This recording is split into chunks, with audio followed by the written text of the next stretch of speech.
Guys നല്ല കിട്ടില്ല മേലുള്ളൊരു ദിവസമാണ്. രാവിലെ ഇങ്ങോട്ട് എണീറ്റ് അമ്മേനെ ജോലിക്കേക്കാൻ വേണ്ടിയിട്ടാണ്. എണീറ്റൊന്ന് വണ്ടി എടുക്കാൻ വന്നപ്പോൾ നമ്മുടെ പൂച്ചക്കട്ടെ അവനെ കണ്ടപ്പോൾ ഒരു കരച്ചിലും കഴിഞ്ഞ് എങ്ങോട്ടോ നോക്കിയെങ്കിരുന്നു. അവൻ എന്ത് കണി രണ്ടാമത്തെ ആൾ അവന് ഒട്ടും മൈൻഡില്ല. ഒന്നും നോക്കിയാൽ നേരെ അമ്മേനെ ബുക്ക് ചെയ്ത് നേരെ അമ്മയ്ക്ക് ജോലിക്കേക്കാം. തൊട്ടടുത്താണ് വണ്ടിയിലാണ് പോകുന്നത്.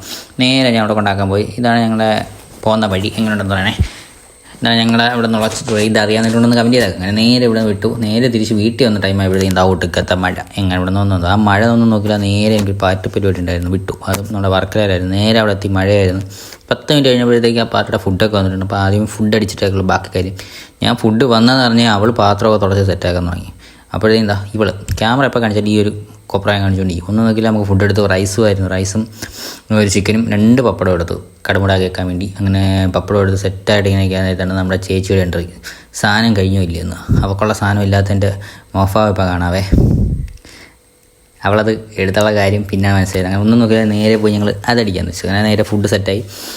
ബിരിയാണി റൈസും കുറച്ച് പപ്പടം കൊണ്ടെടുത്ത് ഇലക്കി ഒരു പിടി അങ്ങോട്ട് പിടിച്ചു. എൻ്റെ ബിരിയാണിയുടെ മൺപിയുടെ തുക കഴിഞ്ഞ് കഴിഞ്ഞപ്പോൾ നേരെ നമ്മളെ പരിപാടിക്കുള്ള ആളെത്തി. അവരെല്ലാവരും വന്നപ്പോഴത്തേക്കും ജസ്റ്റ് വെള്ളമൊക്കെ സെറ്റാക്കാൻ വേണ്ടി ഞങ്ങൾ ഓടി ഇപ്പുറത്തെ വീട്ടിലോട്ടൊന്നെ നേരെ വന്ന് വെള്ളമൊക്കെ സെറ്റാക്കിക്കൊണ്ടിരിക്കും. വെള്ളമൊക്കെ സെറ്റാക്കി ഒരു 10-15 മിനിറ്റ് കഴിഞ്ഞപ്പോഴത്തേക്കും അവരെല്ലാവരും ഇറങ്ങി. അവരെല്ലാവരും ഇറങ്ങിയപ്പോൾ നല്ല മഴയായിരുന്നു. ഞങ്ങൾ അവരെല്ലാവരും യാത്ര കഴിച്ചിട്ട് നേരെ പെട്ടെന്ന് തന്നെ അത്തോട്ട് തന്നെ മെയിൻ കാര്യം എന്തായതാണ് അമ്മ അന്ന് നോക്കിയിട്ട് പോയതും ഇത് തന്നെയാണ്.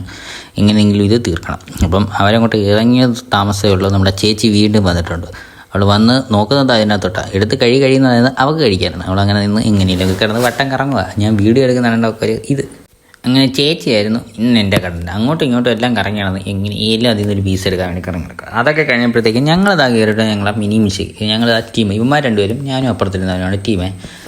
ഇപ്പോൾ മിനി മിൽഷയുടെ കാര്യങ്ങൾ സെറ്റായി കൊണ്ടിരിക്കുക. അതൊക്കെ കളിച്ചുകൊണ്ടിരിക്കാൻ നേരത്താ നമ്മളിവിടുത്തെ ബാക്കിയുള്ള കുരിപ്പുകൾ വന്നിട്ടുണ്ട്. ഇവരെല്ലാവരും വന്നിട്ട് ഇവരെ യൂനോ കളിക്കാൻ പഠിപ്പിക്കുക. ഇവർക്ക് ആദ്യമായിട്ടാണ് യൂനോ കളിക്കുന്നത്. അപ്പോൾ ആ യൂനോ എങ്ങനെയാണെന്ന് പറഞ്ഞു കൊടുക്കുക. അതിനിടയ്ക്ക് ഞാനും കയറി പറഞ്ഞു കൊടുക്കാൻ.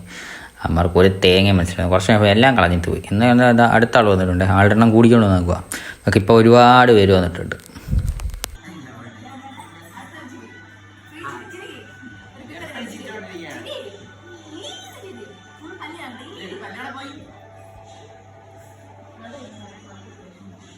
അങ്ങനെ ഇവരോട് സംസാരിക്കുന്നത് ഇവരെല്ലാം തലങ്ങളെടുത്ത് തന്നെ അടിക്കാൻ തുടങ്ങി.